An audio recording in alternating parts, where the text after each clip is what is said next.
चलिए बात कर लेते हैं बालाघाट की, जहां पर चरचंडी से वाहीटोला तक ही लगभग 1 किलोमीटर का सुदूर मार्ग का निर्माण पंचायत ने करवाया था, जो इन दिनों पूरे बालाघाट जिले में चर्चा का विषय बना हुआ है। बताना चाहेंगे, बैगा जनजाति के लोगों को ध्यान में रखते हुए इस रूट पर सुदूर रोड निर्माण की स्वीकृति मिली थी, ताकि इस पथरीले रास्ते को बारिश के दिनों के लिए सुगम बनाया जा सके। लेकिन इस रूट निर्माण में मुरुम की जगह पीली मिट्टी डाली गई है और रोलर का इस्तेमाल भी नहीं किया गया है, जिससे शुरुआती बारिश में ही रोड पर डाली गई मिट्टी अब कीचड़ में तब्दील हो गई है, जिसके कारण ही इस रूट पर इंसानों का पैदल चलना दूभर हो गया है।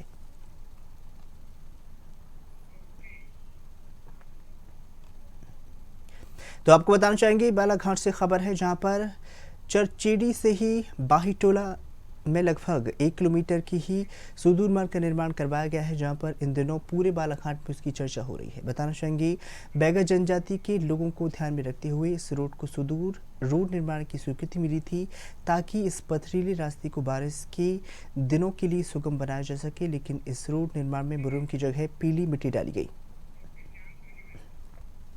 अधिक जानकारी के लिए हमारे संवाददाता श्याम सूर्यवंशी हमारे साथ जुड़ चुके हैं। श्याम, आपसे जानना चाहेंगे, लगातार सरकार सभी जनहितैषी योजनाएं चलाती है, लेकिन गांव की अगर बात की जाए पूरी तरह से, खासकर बालाघाट की, तो योजनाओं का क्रियान्वयन सही तरीके से नहीं होता है। एक तरीके से भ्रष्टाचार किया जाता है। सड़क की बात की जाए, इस पर पीली मिट्टी डाली गई है, क्या कुछ पूरा मामला है?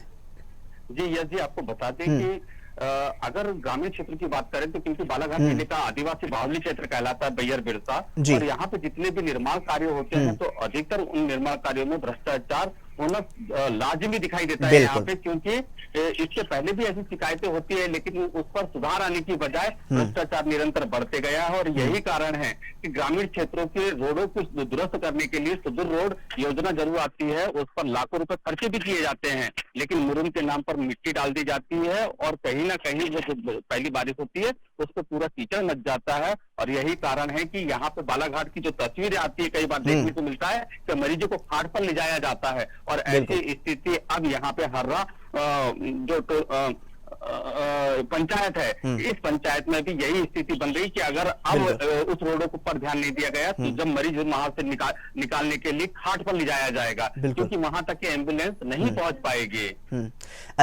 श्याम जी, अगर बात कर ली जाए सड़क लागत की, तो 19 लाख यहाँ पर सरकार द्वारा ही योजना के दिए गए थे, तो वहां पर शुरुआती ही बारिश में कीचड़ पूरी तरीके से तब्दील हो गया है।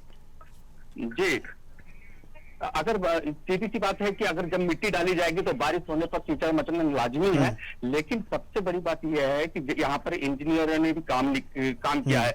ऐसे इंजीनियर आखिर उस वक्त कहाँ थे जब इस रोड का निर्माण किया जा रहा था? कहीं ना कहीं बड़ी लापरवाही हुई है और लोगों को जो राशि थी योजना की वो भ्रष्टाचार की भेंट चढ़ी है। और यही कारण है कि रोड को दुरुस्त करने की बजाय आज ऐसी स्थिति पे लाके खड़ा कर दिया है कि वहां से लोग वाहन तो क्या पैदल नहीं चल पा रहे हैं। और आप जैसे कि बारिश और सामने आने वाली है, ऐसे में वहां की जो स्थिति है और दयनीय होगी और भयावह होगी, जिसके कारण वहां से बच्चों को जो स्कूल जाने में दिक्कतें हो रही है, लोगों को आवागमन में दिक्कत हो रही है। और कहीं ना कहीं अगर ऐसी स्थिति पर रात में दिन में कभी भी मरीज को बाहर निकालना रहा तो वो कहीं ना कहीं चिंता की घड़ी सामने आ जाएगी और उस पर जान भी कहीं ना कहीं दांव पे लग जाएंगे। बिल्कुल।